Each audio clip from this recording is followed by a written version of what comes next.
우선 그 설명에 앞서 제 소개부터 간단히 드리겠습니다. 보시면 알겠지만 저는 그 인사혁신처에서 채용 관련 업무를 약 13년간 수행을 했습니다.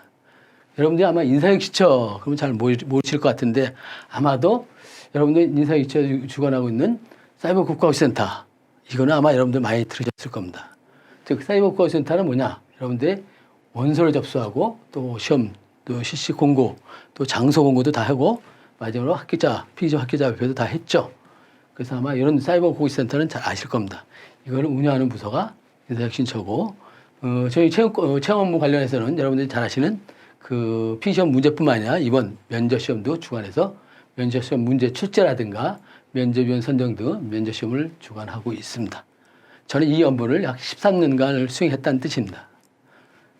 그리고 또 여러분들 저는 이제 채용 업무 외에도 다른 부서 근무하면서 5급, 7급 또 여러분들 면접 볼 수 있는 9급 면접위원도 역임한 바 있습니다. 현재는 프라임 대중영역학과원에서 전임 강사로 근무 중에 있습니다. 퇴직 후에 제가 한 3년 됐습니다. 이게 온 지 한 3년 2년 좀 넘었네요. 2년 넘고 지금 계속 강의를 하고 있습니다. 자, 말씀을 제가 드렸죠. 10년 이상 면접시험을 경험이 있다고 말씀을 드렸습니다.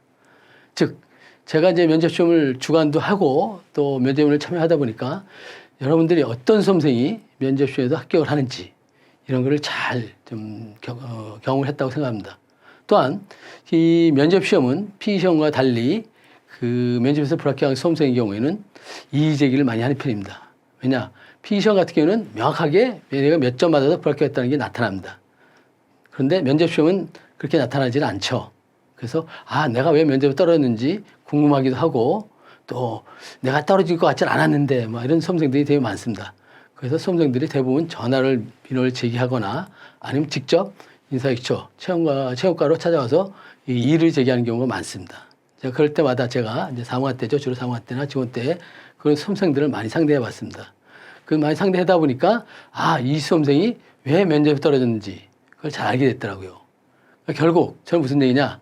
면접위원, 그 합격자가 결정하는 면접위원 입장에서도 잘 알고 또 수험생, 불합격한 수험생 입장에서 왜 불합격하는지도 잘 알게 됩니다. 이 두 가지를 잘 알게 되니까 결국 뭐 이렇게 되냐? 여러분들에게 학교갈 수 있는 길을 잘 안내할 수 있다는 것입니다. 아마 제가 수업을 들은 수험생들의 경우는 이런 부분을 많이 고맙게 느끼고 많이 도움이 됐다고 생각합니다. 저는 누구보다 자부합니다.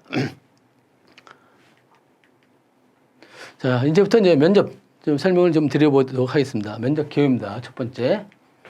여러분들이 잘 아시겠지만 이번 면접은 약 30분간 면접을 진행할 예정입니다. 개인 발표 10분, 그 다음에 경험 및 사업 면접, 개별 면접이 약 20분간 진행할 예정입니다.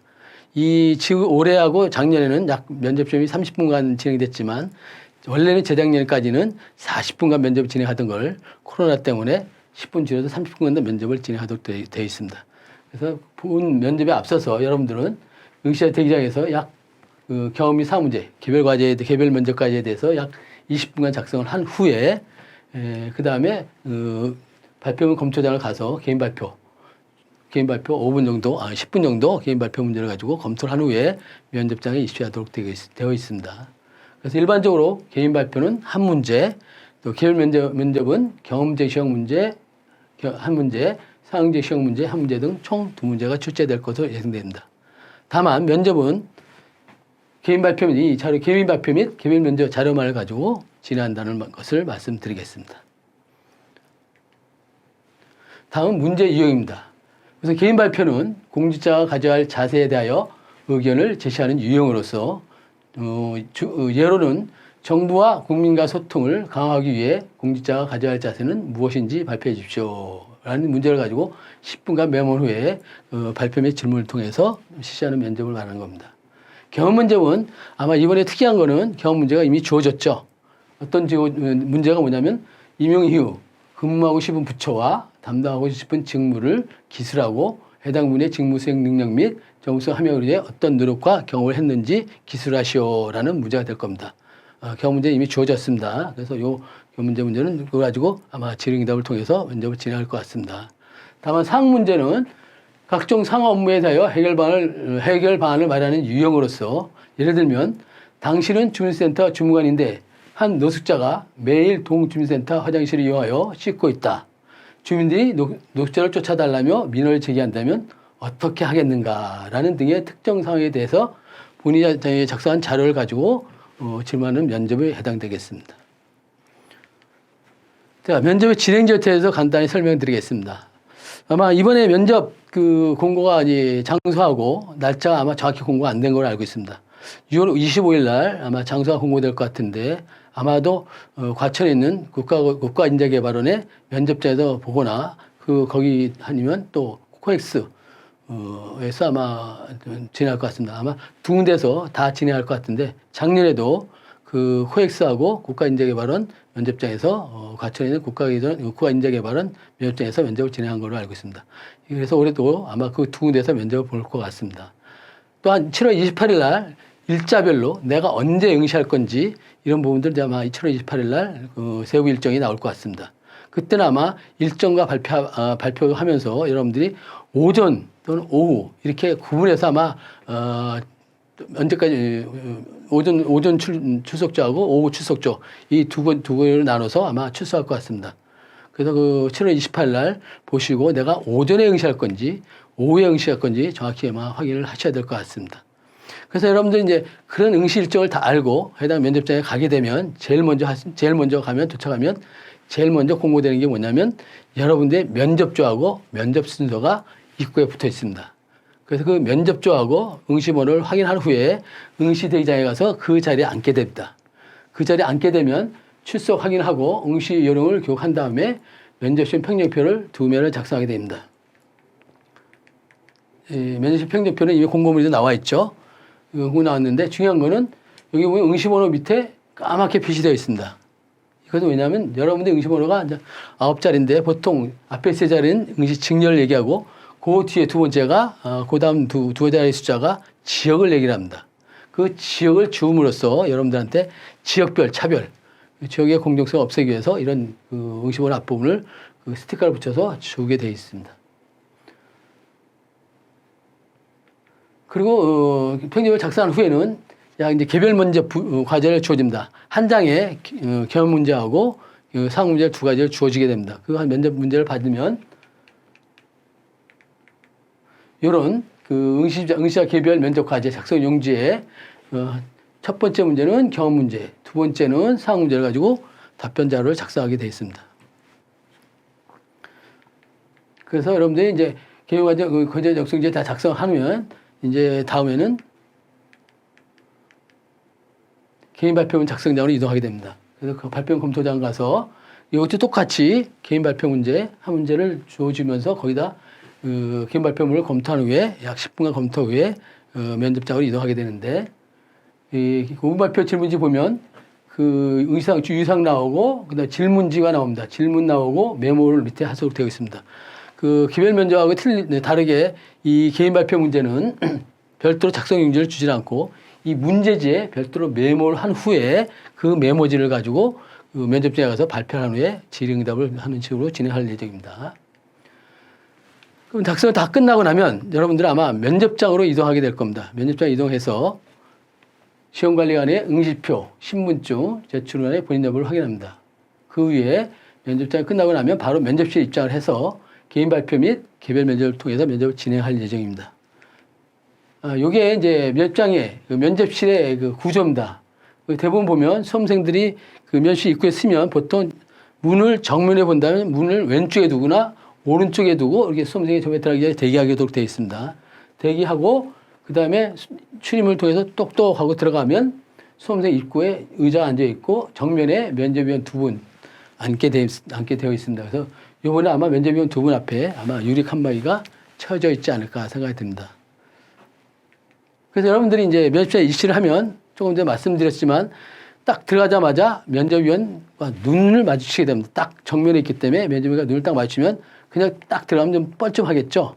그래서 그때 가볍게 목례를 한 후에 아까도 말씀드렸지만 의자가 놓여 있으면 그 의자 앞으로 걸어가서 그때 정식으로 인사를 하고 수험생 누구누구입니다 라고 하고 자리에 앉은 다음에 면접을 진행하게 됩니다. 그럼 제일 먼저 면접이 그렇게 얘기할 겁니다. 자, 그러면 이제 준비됐으면 그 개인 발표 준비됐으면 발표해 주십시오라고 안내 멘트 하실 겁니다. 그 전에 자리에 앉기 전에 내가 자리에 앉아도 좋겠습니까 하는 멘트를 하는 부분도 하거나 아니면 면접위원께서 자리에 앉으십시오라는 멘트를 날릴 거고 앉으면 자 준비되면 자 개인 발표 준비되면 발표해 주십시오라고 안내할 겁니다. 그럼 앉아서 여러분들은 개인 발표를 하고 그다음에 발표 관련된 질의응답을 한 후에 그다음에 개별 면접을 진행한 다음에 끝나고 나면 나올 때 인사를 하고 다시 입구에 와서 목례한 다음에 퇴실하게 되게 됐습니다.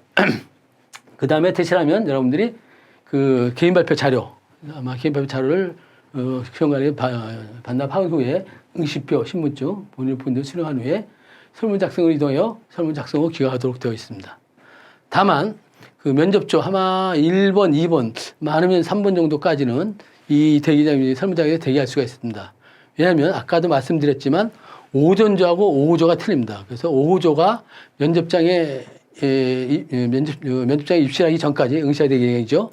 그 입실하기 전까지는 여러분들 집에 갈 수가 없습니다. 왜냐하면 여러분들이 문제를 다 알았기 때문에 그 귀가를 하게 되면 그 다른 수험원한테 알려줄 수가 있기 때문에 면접 문제를 알려줄 수가 있기 때문에 그 공정성 때문에 여러분들을 오전 몇 개 조는 대기하고 있다가 집으로 귀가하도록 이렇게 주최할 겁니다. 자, 이제 진행 순서는 간단히 설명을 드렸고 이제부터는 개인 발표부터 설명을 드리도록 하겠습니다. 앞에서 말씀드렸지만 개인 발표는 주어진 면접 문제에 대해서 그 수험생 여러분이 내용을 약 10분간 정리한 후고 면접위원 앞에서 약 5분 이내 발표하고 면접위원이 5분 내로 후속 질문을 실시하도록 되어 있습니다. 발표문 검토는 총 10분간 정리한다고 말씀을 드렸습니다. 그래서 간편 문제 검토장에서 약 10분간 정리한 후에 면접실로 이동하도록 되어 있습니다. 주로 개인 발표 문제는 주로 공직가치 관련된 문제가 출제되고 혹시 공직사회 문제점에 대한 개선 문제 아니면 일반 정책 관련 문제 등도 출제될 수 있다는 점을 상기하시기 바랍니다. 다음 개인 발표 문제, 작년도에 나온 문제를 가지고 한번 간단히 예를 들어보도록 하겠습니다. 아래 글을 읽고 공직자로서 필요한 가치가 무엇인지 생각하고 그것을 어떻게 실현할 것인가에 대하여 발표해 보시오라는 질문지입니다. 내용은 쭉 설명한 것처럼 한 산자부 공무원의 헌신적인 노력으로 중소기업이 개발한 기술이 사장될 위기를 피했다. 산업통상자원부 주무관 누구누구는 관련 규정도 없고 선례도 없는 상황에서 적극적인 법령 질의, 사례 참고, 유관기관 협조 등의 노력으로 해당 기술의 특허 출원을 지원했다. 공무원의 헌신적인 노력 덕분에 해당 기술은 사장될 위기에서 벗어나 막대한 부가가치를 창출하며 국민경제에 이바지하였다라는 질문이었습니다. 여기 보시면 알겠지만 여기 적극적인 법령 질의라는 표현이 되어 있습니다. 결국 이 문제는 그 적극 행정을 묻는 질문이었습니다. 그래서 이 적극 행정은 최근에 유행 인사처에서도 굉장히 강조하는 부분인데 왜 그러냐면 공무원들은 그 일을 하면서도 일을 많이 하면 감사를 많이 받습니다. 또 감사를 받게 되면 지적될 것 때문에 공무원들이 굉장히 소극적인 자세를 취하게 됩니다. 그래서 인사처에서 이러면 안 되겠다 싶어서 적극적으로 업무를 수행하는 사람에 대해서는 감사를 받더라도 면책 제도를 주는 그런 제도를 만들었습니다. 그래서 적극 행정이 결국 뭐냐? 적극 행정을 하면 결국 면책 제도를 주겠다라는 표현입니다. 이 적극 행정은 올해도 작년에도 문제가 나왔지만 올해도 아마 적극 행정 관련해서 질문을 좀 나오지 않을까 싶은 생각이 듭니다. 그래서 여러분들이 반드시 이 적극 행정에 대해서는 공부할 필요가 있다고 생각이 됩니다. 그래서 적극 행정 공부하시려면 유튜브에 소행성이라고 나와 있습니다. 여기 이제 최근에 인사처에서 만든 그 유튜브인데 여기에 관련 사례들이 다 나와 있기 때문에 한번 참고하시면 될 것 같고 아니면 인사혁신처 또는 각 부처 홈페이지를 통해서 참조하시면 될 것 같습니다. 특히 세무직, 교정직 이런 특수직렬에 대해서 해당 부처가 지정된 수험생께서는 해당 부처 적극 행정 사례들을 꼭 공부하는 게 좋을 것 같습니다. 메모 작성에 대해서 설명을 드리겠습니다. 작성 시간이 10분이라고 말씀드렸고 약 10분이므로 약 8 내지 9분가량 메모 작성 후에는 남은 시간은 보하는 게 좋습니다. 제일 중요한 게 먼저 문제를 충분히 인식하는 게 중요합니다. 이 문제가 무엇인지를 정확히 확인하는 게 좋고 그 메모 작성하실 때는 주로 키워드 중심으로 작성하고 발표 시에 살을 붙이는 게 좋다는 생각이 듭니다. 특히 이제 해결 방안, 이 문제가 주어지면 이 문제의 핵심을 가지고 어떻게 해결할 것인가에 대해서 좀 더 많이 고민하고 시간을 많이 하는 게 좋습니다. 다만 메모 작성 후 면접장까지 이동하는 시간이 좀 여유가 있습니다. 그때 추후 아이디어를 보완할 수 있다는 점을 알려드리겠습니다. 다음에 이제 개인 발표 작성하면 이제 면접실로 이동한다고 했습니다. 면접실 이동하게 되면 약 시간이 좀 남는다고 이동하는 시간이 있다고 말씀을 드렸습니다. 그때 예상 질문과 답변을 미리 준비하는 게 좋지 않나 생각이 듭니다. 그래서 특히 제가 입장 전에 아까 대기장에서 정면을 보고 입장의 그 문의 왼쪽에서 서서 잠깐 대기한다고 말씀드렸습니다. 그 대기할 동안에도 그 입장 전에 반드시 쭉 내용을 한번 쭉 보면서 연습하는 게 좀 바람직하지 않나 생각됩니다. 그 다음에 입장하게 되면 아까도 말씀드린 목례를 하고 자리에 가서 앉은 다음에 발표를 시작하게 되는데 인사 후 자리에 앉기 전에 면접이 별도 언급이 없으면 자리에 앉아서 되겠습니까? 이렇게 표현해 두고 언급 후 착수하는 게 좋습니다. 그리고 면접위원 앞에서 5분 이내에 발표하도록 되어 있습니다. 만약 시간을 5분을 초과하는 경우에는 면접위원이 그럴 겁니다. 시간이 다 됐으므로 이제 정리하시기 바랍니다. 라는 멘트를 하실 겁니다. 왜냐하면 주어진 시간이 면접 시간이 30분이기 때문에 30분 내에 시간이 많지 않습니다. 여러분들이 발표 시간을 초과하는 경우에는 분명히 그 제재를 하도록 되어 있습니다. 그 인사시초 채용관리과에서도 지침을 줍니다. 면접위원한테 시간이 초과되면 제재하십시오라는 안내 문구가 들어 있습니다. 그런 지침이 들어있기 때문에 초과하는 경우에는 멘트를 할 겁니다.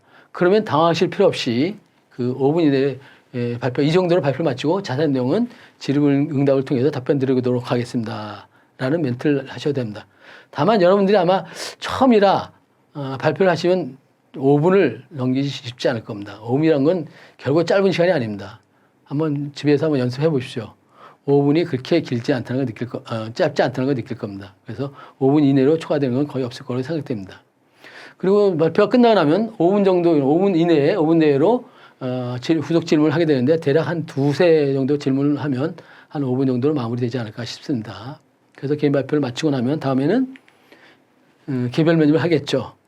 근데 우선 발표 시에 유의사항 몇 가지 말씀을 드리겠습니다.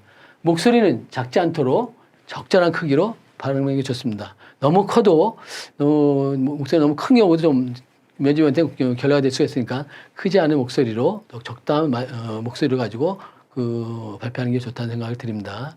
또 하나 대부분 발표를 해보면 저도 시뮬레이션 때나 또 면접 때 참여를 해보면 수험생의 그 발표 속도가 굉장히 빠릅니다. 저도 지금 말이 굉장히 빠른 편입니다. 일부러 좀 느리게 하려고 하는데도 저 습관이 돼서 잘 안 돼요. 긴장된 여러분들이 면접장에 가면 분명히 발표가 빨라질 겁니다. 그렇기 때문에 본인 생각보다 평소에 연습하실 때도 조금 느리다는 기분으로 발표하시는 게 좋습니다. 그래서 그런 연습을 하시고 또 특히 집에서 그 가족들 앞이나 또는 그 혼자서라도 발표하는 연습을 좀 하는 게 좋습니다. 그래서 반드시 그 발표는 좀 차분하게 천천히 하는 연습을 꼭 하기를 좀 권장합니다. 그 다음에 발표 시에는 그 자료만 보고 발표를 계속하는 것보다는 중간에 눈을 올려서 면접위원의 시선을 바라보는 게 좋습니다. 계속 이쪽만 발표하게 되면 면접위원 시선을 안 보고 면접위원한테 관심이 없다고 오해할 수도 있기 때문에 앞으로 시선을 가끔은 면접위원을 보는 게 좋습니다. 답변이 끝나고 나면 죄송합니다. 답변을 할 때는 이 작성 용지를 한 손에 들고 저처럼 이렇게 한 손으로 그 손동작을 해도 상관이 없습니다. 다만 제가 권하고 싶은 거는 두 손으로 들고 종이를 두 손으로 들고 발표하시면서 면접위원의 눈을 응시하는 게 좋지 않나 생각됩니다. 그 모양이 참 좋지 않나 싶습니다. 왜냐하면 손동작을 하게 되면 그 주의가 산만해지고 자꾸 흩어질 수 있기 때문에 중심으로 두 손을 잡고 발표하는 게 더 좋지 않나 생각됩니다.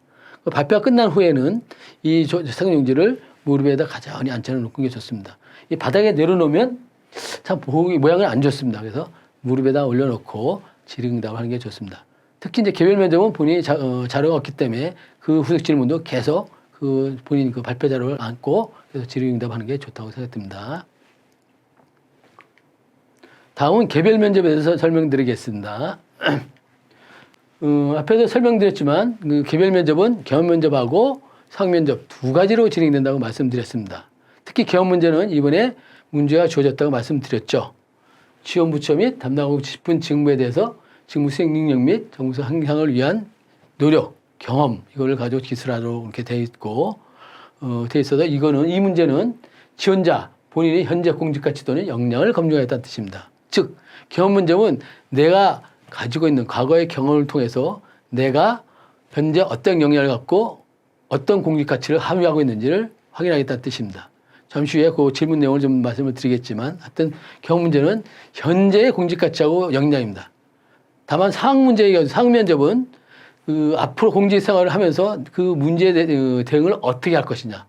그러니까 여러분들이 공무원이 됐을 때 과연 얼마나 일을 잘할 것이냐라는 부분을 보겠다는 뜻입니다. 즉 미래의 대응 역량을 보겠다는 뜻입니다. 앞에서 말씀드렸지만 이 방법은 여러분들이 작성한 개인 발표 자료나 개별 면접 가지고 면접을 질의한다고 말씀드렸습니다. 다음은 개별 면접에 대해서 다음은 면접 과제에 대해서 설명드리겠습니다. 개별 면접 과제는 일반적으로 두 개의 문제, 경험 문제하고 상황적 시험 문제 두 개라고 말씀드렸습니다. 경험 문제는 말씀을 드렸고 상황적 시험 문제는 각종 가사 업무에 대한 해결을 마련하는 유형이라고 말씀을 드렸습니다. 자, 경험 문제 간단히 설명을 드리겠습니다. 경험 문제는 아까 말씀드렸지만 질문 내용이 이미 정해졌다고 말씀드렸습니다. 중요한 거는 이 질문이 주어졌기 때문에 여러분들이 면접에서 더 어렵다는 겁니다. 질문이 더 까다로워진다는 것입니다. 예를 들면 질문을 드려 지원 분야에서 필요한 역량은 무엇이며 본인은 그 역량 향상 위해 어떤 노력을 하였습니까? 라는 질문을 던질 겁니다. 이런 역량이란 말은 여러분들 처음 들었을 겁니다. 역량이라 하면 공무원들 일 잘하는 사람들을 모아보니까 이런 능력이 있구나, 이런 거를 잘하는구나 하는 그런 것을 확인해서 뽑아보니까 이 친구의 능력은 의사소통력이 뛰어나다. 이런 것들이 이게 역량이라고 얘기하는데 뒤에 가서 역량에 대해서 다시 자세히 설명을 드리겠습니다. 또한 다른 질문은 이러한 직무 수행 능력을 공직에 어떻게 활용하겠습니까? 공직 활용 능력을 보겠다는 뜻입니다. 즉 내가 역량을 갖추고 있는 거 공직에 가서 어떻게 활용하겠느냐라는 질문을 던지게 됩니다. 이 두 가지 질문은 작년에 구면접에도 나온 것으로 알고 있습니다. 질문도 똑같이 주어졌기 때문에 아마 작년에도 수험생들이 이런 질문을 통해서 자기 답변을 한 걸로 알고 있습니다. 그래서 반드시 여기 두 가지 질문에 대한 후속 답변을 꼭 준비하시는 게 좋습니다. 꼭 기억해 두십시오. 다음 상황 문제입니다. 상황 문제 예시를 한번 들어보겠습니다. 기한은 소재, 장비, 부품업체 담당 주무관입니다. 국산 공공부품은 외국 부품과 비교하여 그 품질이 떨어지지 않음에도 지속적인 시장 점유율 하락으로 해당 산업의 국내 시장이 붕괴될 위험이 있고 영세 산업의 근로자들이 고용 불안을 호소하고 있습니다. 이에 기한은 상부에서 정부 지자체 및 공공기관 등의 국산 부품을 우선적으로 구입하도록 하는 내용을 법제화하도록 검토 지시를 받았습니다. 이에 대해 수입 유통업체 및 외국 제조업체들은 반발하고 있으며 정부의 과도한 시장 개입이라는 부정적인 인식이 확산되고 있는 상황입니다. 이때 기한은 어떻게 대처하시겠습니까? 라는 질문입니다. 이 상황 문제 보시면 아마 처음 이런 문제를 주어지면 굉장히 당황을 합니다. 중요한 거는 문제의 핵심만 파악을 해보면 문제의 답을 구하기가 쉽다는 겁니다. 예를 들어서 여기 첫 번째는 해당 산업이 붕괴된 산업에 있고 영세 산업 근로자들이 고용을 불안하고 호소하고 있다. 그러니까 영세 산업 근로자들이 고용 불안을 좀 주장하고 있는 겁니다. 그러니까 우리 산업을 보호해달라라는 뜻입니다. 그래서 정부에서 이런 공공기관, 이런 지자체, 이런 업체들에서 국산 부품을 우선적으로 구입하도록 하는 법제화하겠다고 얘기하는 겁니다. 국내 사업, 고용주나 국내 사업을 보호하기 위해서. 근데 이에 대해서 수입업자들은 반대를 하겠죠, 당연히. 나도 수입해서 이걸 물건을 공급해서 팔아야 되는데 왜 이거 국산 사업만 우선 우대해주냐 이런 불만을 가질 겁니다. 그래서 반대하는 겁니다. 그래서 두 가지 기존 업체하고 수입업체하고 갈등이 발생하는 겁니다. 갈등 발생, 민민 갈등 문제를 어떻게 해결할 거냐 하는 부분입니다. 즉 민민 갈등 문제는 양쪽을 불만이 없게 달래주는 게 제일 중요한 핵심입니다. 저 같으면 이럴 때는 국내 부품을 우선 구매비율 일정 비율. 예를 들면 국내 비율을 30 내지 40%만 우선 구매해주고 나머지 50, 60%는 자유경쟁 시대로 자유경쟁에서 구매하도록 이렇게 제도를 만들 수 있지 않나 생각됩니다. 그런 답안을 만들면 훨씬 더 도움이 될 것 같은 생각이 듭니다. 이런 문제들은 특히 상황 문제는 여러분들이 접하지 않았기 때문에 문제를 많이 풀어보면서 후속 질문을 뭘 할 것이냐 이걸 연습하지 않으면 현장에 가서 답변하기 굉장히 어려울 것 같습니다. 특히 특히 앞에 경험 문제는 이미 주어져 있다고 말씀을 드렸습니다. 그거 준비할 수 있는데 특히 제일 어려워하는 게 상호 문제입니다. 수험생들이 제일 어려움을 겪은 게 이 상호 문제를 어떻게 해결할 거냐라는 부분이거든요. 이런 부분에 대해서는 본인이 연습을 많이 하거나 다른 또 강사들 또는 저 같은 그 전문 강사를 통해서 연습을 통해서 충분히 훈련을 쌓지 않으면 답변하기 어렵다는 점을 말씀드립니다. 답안 작성은 주로 아까도 말씀드린 질문지는 A4 용지 한 장에 경험하고 상호 문제가 주어집니다. 작성 용지는 NCR 용지를 제공하고 있는데 NCR 용지는 그 별도로 이렇게 인쇄해서 나올 수 있는 부분이 있는데 그 NCR 용지는 아까도 말씀드렸지만 죄송합니다. 이렇게 NCR 용지가 답안 작성 용지인데 이 작성 용지에 뒤에 인쇄가 될 수 있게끔 나와 있습니다. 아니면 A4 용지 이런 작성 용지 한 장에다 카피를 하던가 그렇게 작성하도록 되어 있을 겁니다. 그래서 이렇게 작성을 해서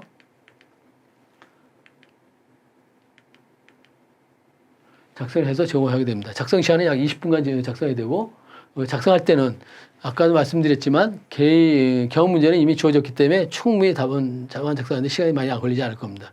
그래서 주로 상호 문제보다 시간을 많이 할애하는 게 좋습니다. 작성은 약 18분 만에 끝내고 약 2분 정도로 검토를 2분 정도 하는 게 좀 바람직하지 않나 생각됩니다.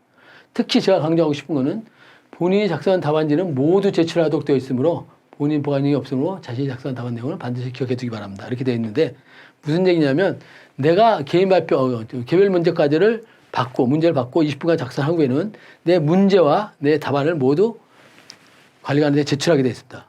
결국 저는 문제와 답안지를 갖고 있지 않다는 뜻입니다. 그래서 없는 상황에서 면접장에 가서 그대로 그 본인이 작성한 답안 내용을 가지고 질의응답을 받기 때문에 꼭 기억해야 된다는 뜻입니다. 특히 여러분들이 이제 요거 작성 끝나고 나면 개인 발표 작성으로 이동하도록 되어 있습니다. 첫 번째 수험생 외에는 나머지 수험생은 응시자 대기에서 대기를 하도록 있기 때문에 시간이 좀 여유가 있습니다.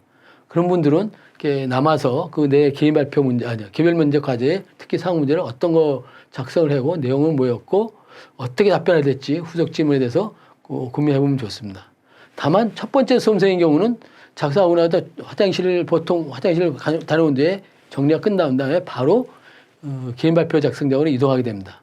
그래서 첫 번째 수험생한테 권하고 싶은 거는 만약에 내가 면접실에 갔는데 면접장에 갔는데 내가 첫 번째 첫 번째 면접에서 걸렸다. 그런 경우에는 응시자 교육 하기 전에 화장실을 먼저 다니는 게 좋습니다. 그래서 화장실 먼저 갔다 오면 남들이 중간에 교육과제 작성하고 나서 남들이 화장실 보내줄 시간에 나는 그 문제에 대해서 고민하면 됩니다. 작성을 문제가 뭐였고 내가 작성을 어떻게 하고 후속 질문을 어떻게 할 것인지 또 개인 발표 작성장으로 이동할 때도 계속 끊임없이 고민하는 게 좋습니다. 만약에 내가 화장실을 중간에 가야 되겠다. 그런 경우도 마찬가지로 화장실 가면서도 꼭 고민을 해볼 필요가 있다는 거죠. 첫 번째는 반드시 그렇게 준비하는 게 좋고 두 번째, 세 번째는 아무래도 대기장이 남아있기 때문에 생각할 시간이 많다는 점을 말씀을 드립니다. 다만 또 글씨는 여러분들이 면접에 보기 좋도록 또박또박 작성하는 것이 좋고 작성 방식은 개정식 방법입니다. 이 개정식 방법이라는 거는 여기에 나와 있는 이런 방식입니다. 뭐뭐임, 이렇게 간단히 정리해서 쓰는 게 개조식이라고 그러는데 공무원들 보고서 쓰면 대부분 이렇게 개조식 씁니다. 서술식이 아니고 개조식을 쓰기 때문에 여러분들이 자료를 작성하게 되면 공무원들이 보통 보기도 좋겠죠. 그러면 훨씬 더 본인이 작성한 내용들 가독성이 있기 때문에 훨씬 더 유리하지 않을까 생각됩니다. 그래서 개조식 방법을 쓰는 게 좋지 않나 생각됩니다. 아까도 말씀드렸지만 이번 면접은 공직가치하고 역량 위주로 주로 많이 볼 것으로 예상됩니다. 특히 이 면접은 역량 면접이라고 하죠. 우리가 보통 얘기하는 역량 면접이라고 합니다. 자, 그럼 공직가치 및 역량은 어떤 것인지 설명을 드리겠습니다. 공직가치는 주로 공무원이 지녀야 될 가치, 이걸 공직가치라고 얘기하는데 주로 공직가치에는 국가관, 공직관, 윤리관 세 가지가 있는데 국가관에는 공무원이 국가 사회에 대해 가져야 할 가치로서 애국심, 민주성, 다양성 등을 말하는 거고 공직관은 업무 실행 과정에서 공무원이 가져야 할 가치로서 책임성, 투명성, 공정성 등을 얘기합니다. 윤리관은 공무원 개인 수준에서 가져야 할 가치로서 청렴성, 도덕성, 공익성 등을 얘기합니다. 이 공직가치는 제가 정한 거 아닙니다. 역량도 마찬가지입니다. 이 공직가치 9가지 공직가치와 12가지 역량은 인사처에서 여러분들 면접 볼 때 판단하도록 어떻게 역량을 가졌는지 공직가치를 가졌는지를 보겠다는 뜻입니다. 그래서 9가지 공직가치와 12가지 역량을 제시해 놓았습니다. 그래서 이 9가지 공직가치는 꼭 기억해 두시는 게 좋을 것 같고, 다음에 역량입니다. 직무 역량은 아까도 말씀드렸지만 직무에 필요한 역량, 내가 그 업무를 하면서 어떤 역량이 필요한지를 확인하는 그런 문제입니다. 그래서 그런 것들을 확인하려면 꼭 내용들을 알고 있는 게 좋겠죠. 예를 들면 분석력 같은 거는 그 분석력이라든가 상황인식 판단력, 계획관리 능력, 정보관리 능력 이런 것들이 역량들이 있는데 주로 여러분들은 분석력이나 상황판단 능력, 상황인식 판단력, 계획관리 능력 이런 것들을 좀 알아놓는 게 좋을 것 같고요. 다음으로 의사소통 능력, 협상력, 조직력, 팀워크 지향력도 있는데 주로 여기서는 의사소통 능력이나 협상력 이런 것들을 좀 확인하는 게 좋지 않나 생각합니다. 특히 면접에서 제일 많이 나오는 게 이 의사소통 능력입니다. 그 본인이 의사소통 능력을 하면 쌍방간, 의사소통을 하는 건데 소통에서 제일 중요한 거는 경청과 전달이겠죠. 두 가지 소통이니까 경청과 전달인데 그 경청과 전달에서도 특히 중요한 게 상대방 입장을 고려해서 의견을 제시하는 게 의사소통 능력입니다. 그러니까 이런 것들을 꼭 기억하는 게 좋지 않나 생각됩니다. 다음으로 갈등관리 능력, 기획력, 전략적 사고력, 창의력. 여기서는 뭐 기획력이나 전략적 사고력은 아마 여러분들 역량에서 확인하지 않을 거고 갈등관리나 창의력, 특히 최근에는 이 창의력 묻는 문제가 많이 나옵니다. 그래서 꼭 창의력 같은 거는 꼭 기억해 두시는 게 좋지 않나 생각됩니다. 이렇게 12가지 역량이 있는데 아까도 말씀드렸지만 9가지 공직가치하고 12가지 이 역량들은 꼭 기억해 뒀다가 해당 문제가 나올 때 답을 하는 게 좋지 않나 생각됩니다. 꼭 기억해 두십시오. 다음은 여러분이 궁금해하는 합격자 결정 방법입니다. 아마 여러분들 다 알아서 들어서 알겠지만 그 전에 합격자 결정하기 전에 그 면접 시험 운영에 대해서 간단히 설명을 드리겠습니다.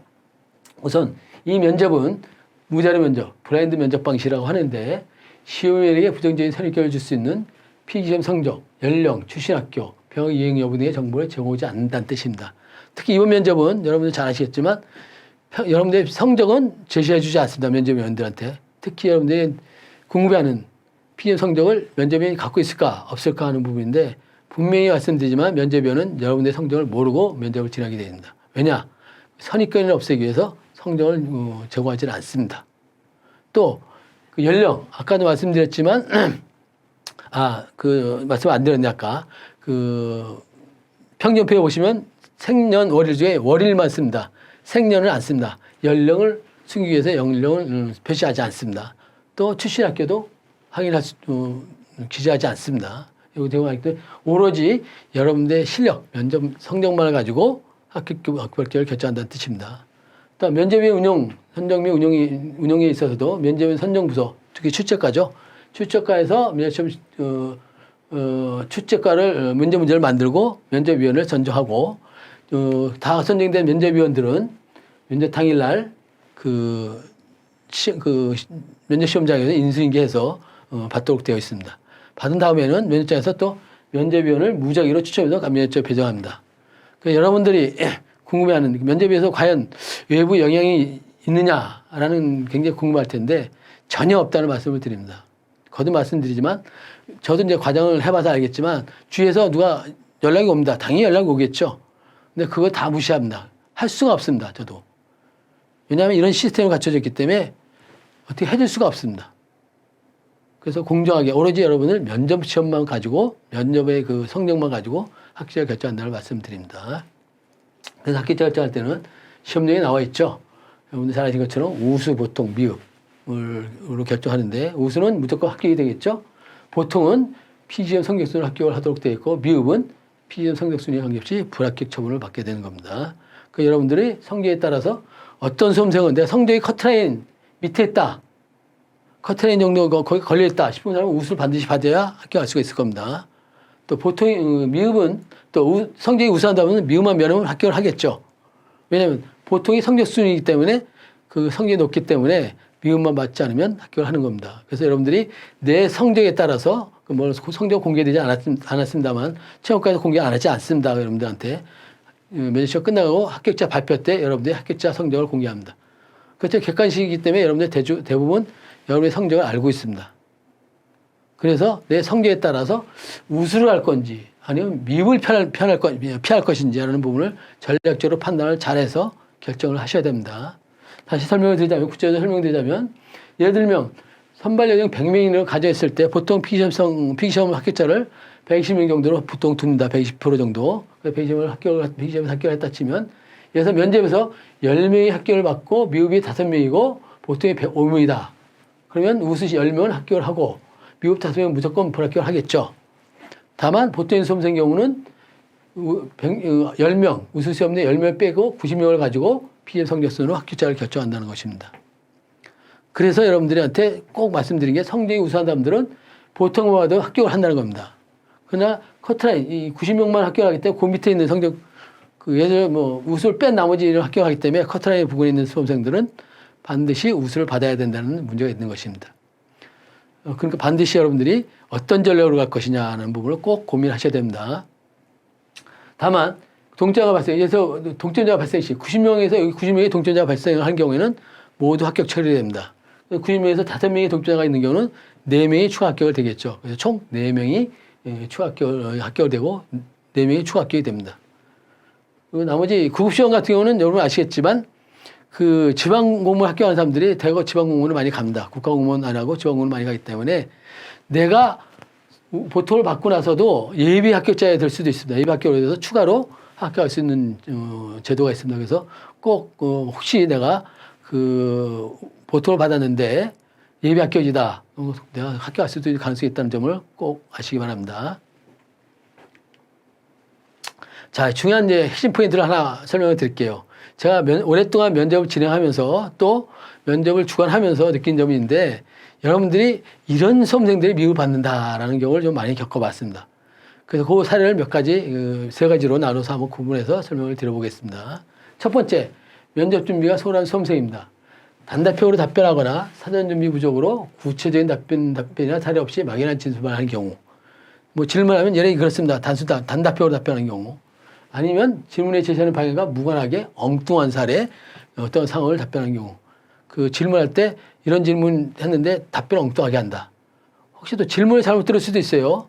그 답변 엉뚱하게 하는 보다는 혹시 질문을 잘못 든 경우에는 면접한테 다시 질문하는 게 좋습니다. 아, 위원님께서 이렇게 질문하신 것 같은데 이 질문에 대해서 답변 드리겠습니다. 라고 표현하든가 아니면 질문 내용을 잘 못 들었는데 질문을 다시 한번 해 주시겠습니까? 라고 하는 게 좋습니다. 괜히 그 질문을 잘못 듣고 지레짐작으로 엉뚱하게 답변한 것보다 구체적 내용을 확인한 후에 답변하는 게 좋습니다.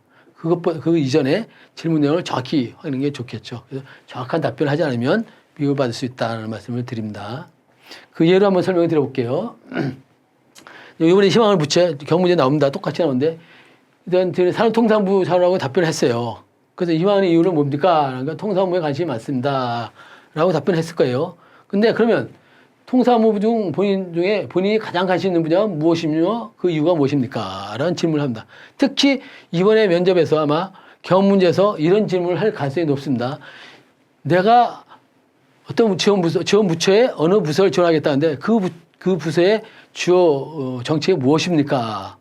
라고 물어볼 가능성이 높습니다. 그래서 반드시 그 지원 부처에 대한 지원 부서에 대한 정책 아니면 그 지원 부처에 대한 정책, 주요 정책을 꼭 알고 가시는 게 좋습니다. 그 정책까지 물어보면 그 답변할 수 있겠죠.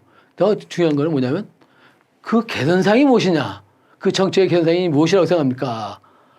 진짜 가장 구급공무원한테 그런 걸 물어보는 게 맞는지는 좀 저도 궁금하지만 당연히 물어보게 되어 있습니다. 뭐 개선사항이 거창한 거 아니라도 좋습니다. 반드시 내가 관심 있는 정책, 기왕이면 좀 쉬운 정책을 얘기하는 게 좋겠죠. 그런 정책에 대해서 개선사항을 얘기하는 게 좋습니다. 아니면 그 정책의 개선사항을 얘기를 못한다면 그 부처 전체 업무 정책에 대해서 이런 부분을 좀 개선했으면 좋겠습니다. 아니면 공무원 전체에 대해서 이런 부분을 좀 개선했으면 좋겠다라는 부분을 답변하는 게 좋습니다. 그래서 경문제에서 반드시 해당 분야에 대한 정책 또 개선사항들을 꼭 준비해갖고 가라는 말씀 드리겠습니다. 그렇게 질문 답변 못하면 미흡을 받겠죠, 당연히. 그런 뜻입니다. 자, 다음은 정직성이 결여된 수험생입니다. 공무원들은 정치성을 굉장히 중요한 공직가치 하나 보고 있습니다. 9대 공직가치 중에도 정치성이 있습니다. 정치성이 정치하지 않으면 떨어지겠죠. 근데 내가 거짓말한다고 생각하는 경우가 생각 못하는 경우가 종종 있습니다. 한번 보시자고요. 내가 설명할 테니까. 그래서 답변이 일관성이 없고 앞뒤 관계 사이가 맞지 않는 경우, 특히 이제 자신의 성격, 가치관과 달리 답변하는 경우, 이런 경우에 이제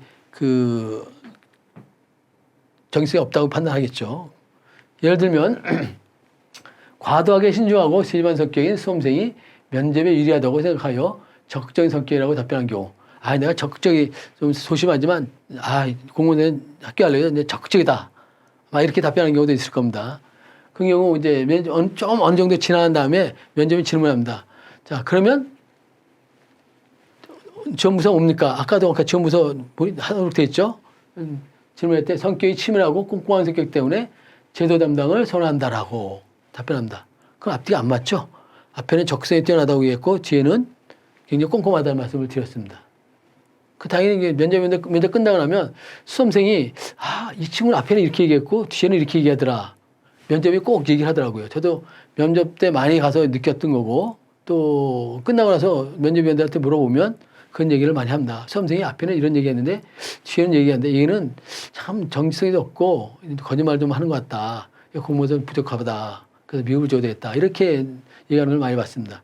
그래서 이런 경우에는 성격을 얘기할 때는 종종 과도하게 신중한 경향이 있으나 여러 가지 요인을 꼼꼼하게 비교 결정할 수 있는 장점이 있습니다. 그러니까 적성이 없더라도 내가 이런 꼼꼼함을 가지고 물론 이제 단점이 됐지만 단점을 장점으로 이렇게 바꾸는 방법, 이렇게 답변하는 게 좋지 않나 생각됩니다. 다음은 자신의 주장에 강한 수험생입니다.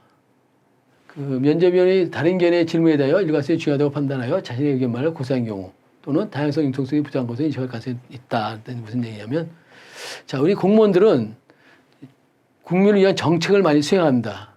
근데 내 아이디어만 가지고 내가 맞다고 판단하는 경우 그 정책이 틀릴 수도 있잖아요. 다른 사람 의견을 듣고 국민들의 의견을 들어서 정책을 만들어야 되는데 내 의견만 가지고 만들 수는 없습니다. 그래서 자신이 주장이 강한 수험생은 공무원을 적합하지 않다고 얘기를 합니다. 특히 이제 면접 때 면접위원이 비슷한 질문을 2번, 3번 하는 경우가 있습니다. 그때는 굉장히 조심하셔야 됩니다. 이 친구가 고집이 센 것 같은데, 자기 주장이 너무 강한 것 같은데, 그런 걸 걱정해서 질문을 2번, 3번 하는 경우가 있습니다. 자, 예를 들면, 자신이 당시 집중력과 몰입이 뛰어나다 좀 제시를 했습니다. 내가 집중력과 몰입이 뛰어나다. 그랬는데, 그러면 수업을 보지 못하고 나만 보는 문제가 있을 수 있지 않을까요? 이런 단점을 장점을 가지고 잔점을 가지고 지적하겠죠. 그런데 이제 답변을 세심하게 관찰하는 것이 보다 중요하다고 생각합니다. 라고 그냥 자기 주장을 좀 얘기했어요. 그것까지 좋아요. 근데 다음 질문 또 보세요. 혹시 주위에서 적성이 부족하다는 얘기를 든 적이 없습니까? 이렇게 딱 질문을 던집니다. 그럼 그 무슨 얘기냐? 당연히 좀 몰입력이 뛰어나고 집중력이 뛰어나기 때문에 적성이 없을 수 있지 않느냐라는 질문인데, 저는 별로 든 적이 없습니다. 라고 답변한 경우, 여러분들 이렇게 답변하지는 않겠지만, 그렇게 답변하는 수험생이 있습니다. 여러분들 느끼기에도, 지금은 괜찮아요. 지금은, 이게 틀렸구나 하고 느끼겠지만, 실제 면접에서 가면 이렇게 답변하는 수험생이 있습니다. 그때 조심하셔야 되는 뜻입니다. 그래서 혹시 이럴 때는 그런 문제점이 있을 수 있으므로 평소에도 보다 넓은 관점에서 문제를 볼 수 있도록 노력하고 있습니다. 이렇게 답변하는 게 좋습니다. 그래서 면접인이 2번, 3번 똑같은 질문을, 비슷한 질문을 던졌다. 그때 한번 고민을 해보고 내가 방향을 어떻게 바꿀 것인지 고민해보고 답변을 잘 하셔야 될 것 같습니다. 이 세 가지 사를 얘기해 줬는데 이 세 가지 중에 특히 첫 번째하고 세 번째가 굉장히 중요하다 생각됩니다. 이 부분을 꼭 유념해서 조심해 주시면 좋겠습니다. 자, 그러면 면접시험 준비를 어떻게 할 것이냐라는 부분입니다. 이 부분을 가지고 설명을 들어보도록 하겠습니다. 예를 들어 질문 하나 던져보겠습니다. 이 시점에서. 가정 형편이 어렵지만 사회복지수당 대상이 아닌 민원인이 구청 사회복지 담당 공무원인 기하에게 복지수당을 지원해달라고 민원을 제기했을 경우 당신은 민원을 어떻게 처리할 것입니까? 라는 질문입니다. 첫 번째, 수험생 경우는 민원인에게 여러 지원 방법을 고민해봤지만 아쉽게도 복지수당을 지원할 수 있는 규정이 없어 지원할 수 없습니다. 라고 하면서 거절하겠습니다라고 답변한 수험생이 있는가 하면 두 번째 수험생은 관련 규정으로 인해 지원할 수는 없지만 사회복지단체 등과 협조를 통해 지원할 수 있는 방안을 모색해 보겠습니다라고 답변한 경우가 있겠죠. 여러분들 답변 보면 다 느끼겠죠. 첫 번째는 그냥 준법 정신만 고려해서 그냥 단순한 답변인데 못 해주겠다 그런 뜻인데, 두 번째는 기업 규정에서 해줄 수 없지만 다른 그 방안을 모색해 보겠다. 아니 적극적인 자세를 가지고 있는 그런 수험생이겠죠. 두 번째 훨씬 낫겠죠. 자, 이렇게 그 면접 시험에서도 누가 어떻게 답변에 따라서 그 면접 성적이 달라지는 겁니다. 그래서 이런 성적을 가지고 면접에 쫙 지내어 보면 이 수험생이 우수를 받아야 되고 이 수험생은 미국밖에 안 되겠구나라는 걸 느낍니다. 그 여러분들이 문제를 주어지고 후속 질문 답변할 때 어떻게 답변하느냐에 따라서 그 성적이 달라진다는 뜻입니다. 그래서 여러분들은 반드시 이런 면접에서 어떻게 답변할 것인가를 준비하는 게 굉장히 중요하다. 그래야 좋은 결과를 얻을 수 있다는 말씀드립니다. 자, 중요한 건 또 무엇이냐? 이번에 면접시에서 면접위원은 다 공무원 두 분입니다. 아마 과장급 공무원이 두 분이 여러분들 면접을 진행할 겁니다. 저같이 공무원 출신 사람들은 성격이 어떠냐면 상대방을 배려하는 마음이 굉장히 강합니다. 왜냐? 정책을 몇십 년 동안, 최소 10년 이상을 정치 업무를 수행하다 보면 내 중심이 아니라 국민 위주의 그 정책을 만들기 때문에 상대방을 배려하는 마음이 굉장히 높습니다. 아예 몸에 뱄습니다. 그러니까 여러분들도 그런 면접을 하기 때문에 그렇게 답변하는 게 점수를 잘 받겠죠. 그래서 항상 여러분들 마음을 가질 때는 나도 공무원이다. 국민에 대한 봉사자다. 나도 공무원이다. 이런 생각을 가지고 상대방을 배려하는 마음을 항상 가지는 게 좋습니다. 그래서 잠을 잘 때나 길을 갈 때 아무 때나 모든 쪽에서 면접 전에는 나도 공무원이다. 상대방을 배려해야 된다. 상대방 입장에서 답을 해야 되겠다. 이런 생각을 꼭 갖는 게 중요합니다. 그래서 그런 마음을 가지고 면접을 임하면 좋은 결과가 있지 않을까 생각됩니다. 또 한 가지 제가 아까도 말씀드렸습니다. 공직가치와 역량은 반드시 이번 면접에서 중요한 핵심 요소다. 그래서 9가지 공직가치하고 12가지 역량을 말씀을 드렸습니다. 그 12가지 역량이나 공직가치 가지고 질문이나 답변을 하기 때문에 그 위주로 답변하는 게 좋다라는 말씀드립니다. 특히 그 출제학과에서 면접 문제를 줄 때는 그 질의응답 문제도 질의도 내용도 두고 그다음에 핵심 내용, 핵심 키워드가 뭔지를 핵심 포인트를 찍어줍니다. 면접원 볼 때 질문할 때 그 질문 던지고 그 답변할 때 핵심 포인트가 뭔지를 꼭 보도록 이 지침을 주게 되어 있습니다. 그래서 그 지침에 따라서 면접 질문을 하고 그 포인트에 의해서 평가를 하게 됩니다. 그때 평가 요소가 뭐냐? 주로 공직가치와 역량이 되는 겁니다.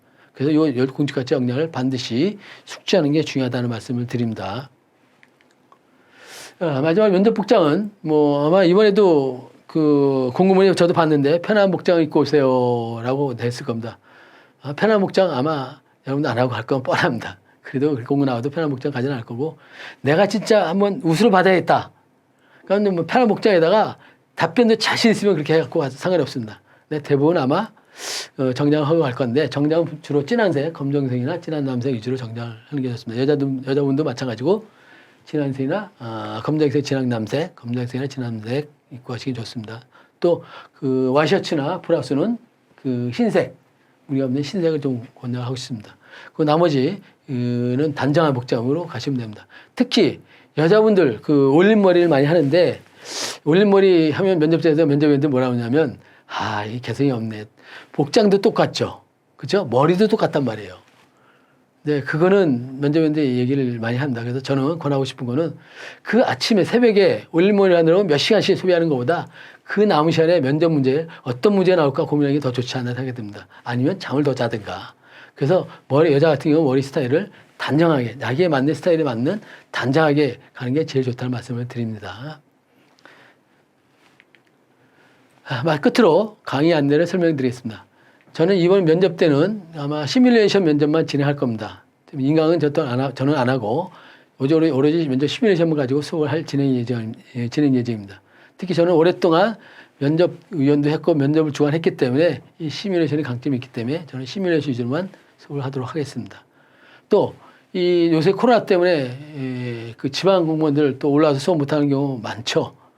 저희 학원에서는 작년에도 제가 줌으로 강의한 적이 있는데 이렇게 1대1로 온라인으로 수업할 수도 있습니다. 이렇게 진행할 예정입니다. 그래서 혹시 이제 자세한 내용들은 요 평가 학원, 저 프랜세닝 평가학원으로 문의하시면 강의 내용을 좀 설명할 수 있고 잘 듣지 않나 생각되고, 강의는 제가 7월 달서부터 진행할 예정입니다. 그 전에 여러분들도 관련 자료들을 가지고 공부하는 게 좋지 않나 생각드립니다. 이제 질의 답변 드리겠습니다. 같은 직렬의 모든 면접 수험생이 동일한 면접관의 면접을 보게 되나요? 만약 아니라면 면접관에 따라 점수의 분류가 있는지 궁금합니다. 자, 면접조는 일반인정 같은 경우도 조가 여러 계조로 나눠진다. 그러니까 조별 편성을 하게 된다는 말씀입니다. 보통 1개의 면접조가 8명 정도 될 것 같은데, 생정지 100명이라면 면접조가 한 8명씩이라면 12개조가 되겠죠. 12개 정도 구성이 되는데, 면접조마다 2명의 면접이 봅니다. 그래서 5든 5 계속 보기 때문에 그 면접조별로 우수 보통 미흡을 결정을 하게 되는데, 보통 우수 인원을 보통 20, 30% 저는 본다고 생각합니다. 이번에도 한 20% 정도 주지 않을까 싶은데, 그 형평성 문제 때문에 각 조별로 우수 인원을 좀 제한하고, 미흡도 각 조에 아마 한 명씩은 좀 고려하지 않을까 생각되는데, 그건 이제 그날 당일날 면접위원들을 통해서 회의를 통해서 결정을 합니다. 오늘 우수는 몇 프로 정도 할 것인지, 그다음 미흡을 몇 명을 할 건지 위원들 안에 회의를 통해서 하는데, 보통은 우수는 한 20%, 미흡은 각조 한 명씩 이렇게 줍니다. 그래서 그 면접조마다 유비는 방법이 없습니다. 그 조에서 8명과 한 조에서 여러분들이 면접을 잘 보냐 못 보냐 이런 차이가 생기겠죠. 그러면 면접조별로 형평성은 생기게 있죠. 이 조에는 수험생들이 면접을 잘 보고 이 조는 못 보냈는데, 여기는 내가 우수 잘 받을 것 같은데 이 조는 우수 못 받는 경우도 있을 수 있겠죠. 근데 그거는 공정성 문제에 대해서 전혀 문제가 없기 때문에 법원에서 인정해주고 조별로 결정하는 건 문제 없습니다. 다만 면접조 편성할 때 아마도 여러분들은 성적 순으로 면접조를 짤 것 같습니다. 예를 들어 1등서부터 8등까지 12등까지 1조에서 12조 넣고 13등을 다시 12조에 넣고 이런 식으로 좌우로 늘어가면서 성적 순으로 여러분들을 면접조로 편성할 것 같습니다. 그래서 그렇게 운영한다는 말씀드립니다. 혹시 지방직 면접도 준비가 되나요? 예, 지방직 공무원 저희 국가공무원하고 면접 좀 차이가 있습니다. 혹시 이제 지방공무원들 면접을 좀 컨설팅 받고 싶으면 저희 학원에 문의하시면 저희 국가직 면접할 때도 같이 제가 컨설팅을 해주도록 하겠습니다. 예, 제가 이제 강의에서 주로 직무 역량이나 공익가치 이 부분 반미 굉장히 중요하기 때문에 이 부분 위주로 면접을 진행할 겁니다. 그래서 고용노동부 같이 특정 부처 같은 경우도 당연히 일반 질문을 똑같이 합니다. 경험 문제 똑같죠. 상호 문제 거의 비슷하죠. 하는 내용도 개인 발표 거의 비슷합니다. 하되 다만 고용노동부나 이게 국세청 이런 특수직렬들은 해당 부처 그 내용을 본인이 좀 공부를 하시는 게 좋습니다. 그래서 일반적으로 대부분의 면접은 한 25분, 30분 거의 30분 내내 일반적인 질문을 똑같이 진행을 하되 마지막에 한두 문제 정도 부처에 대한 문제를 질문하기 때문에 그 부분만 답변하시면 될 것 같아요. 근데 고용노동부 같은 경우도 다 똑같이 진행하기 때문에 면접을 같이 진행할 수 있습니다. 네. 자, 오늘은 이 정도로 좀 설명을 마치고요. 자세한 거는 나중에 학원을 통해서 질의하시면 또 답변을 드리도록 하겠습니다. 오늘 고맙습니다. 수고하셨습니다.